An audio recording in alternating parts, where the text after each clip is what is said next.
Hey guys, Mossie's here from ZeldaDungeon.net. A couple of days ago at Zelda Dungeon, I posted a blog article from Flying Fish's blog, and it discussed the top 30 expectations for the upcoming Legend of Zelda for the Nintendo Wii.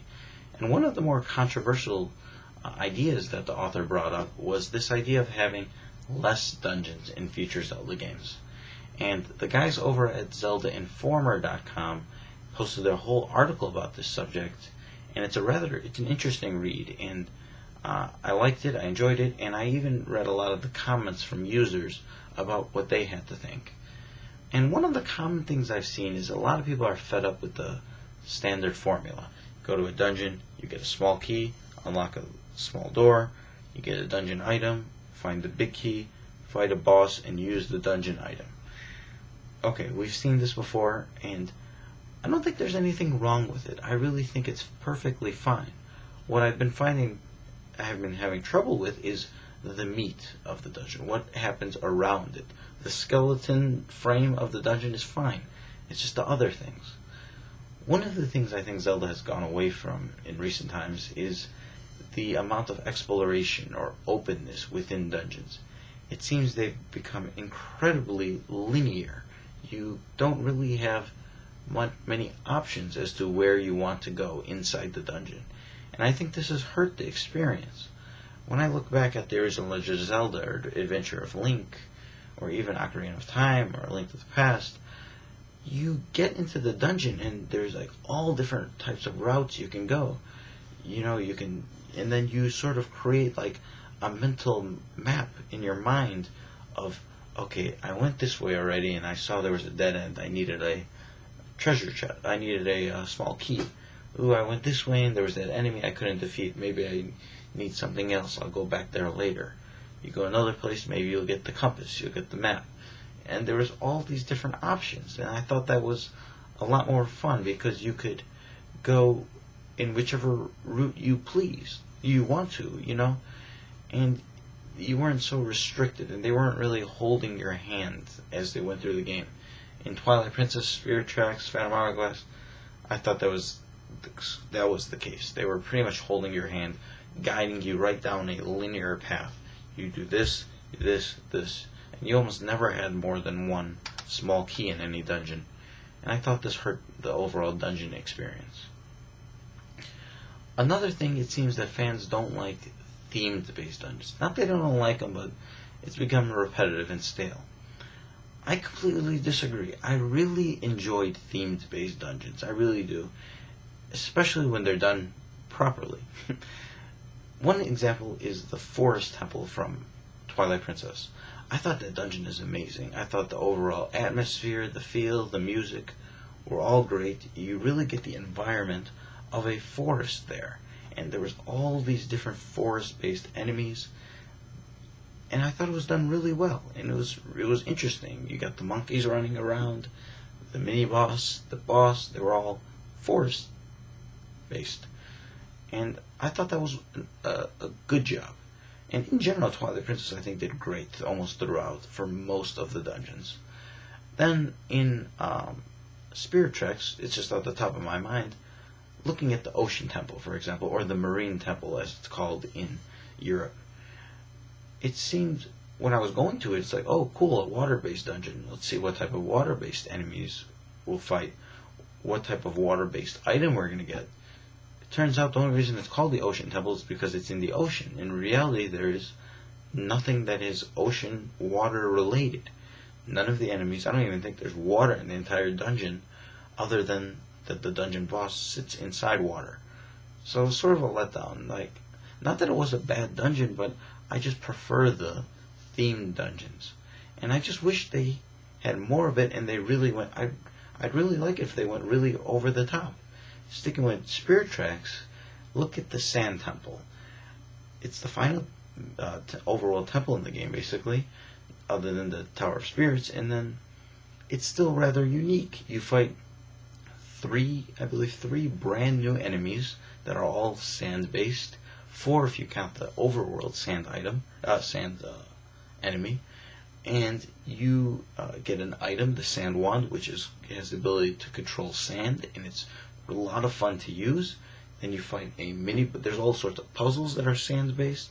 You fight a boss that has based in the sand. And he uses sand as, and I just love it. It's one of the better temples in the game, and even at that late stage in the game, I think they perfected it with themes because it's sand based. I think they did a great job. I would even like it if they went even more over the top. Instead of 3 new enemies, how about like 7, 8 different unique enemies to that dungeon that are sand based, including maybe a mini boss that all lead up to a very elaborate boss that involves the theme. I think that would be awesome. I really would like to see something like that. And one thing I would like to see is if Zelda took a more Mega Man approach to the bosses. Like if you're in a fire-based temple and the boss is fire, it's a fire boss. Rather than using the item you get in that dungeon, how about a water-based item? Because water is strong against fire.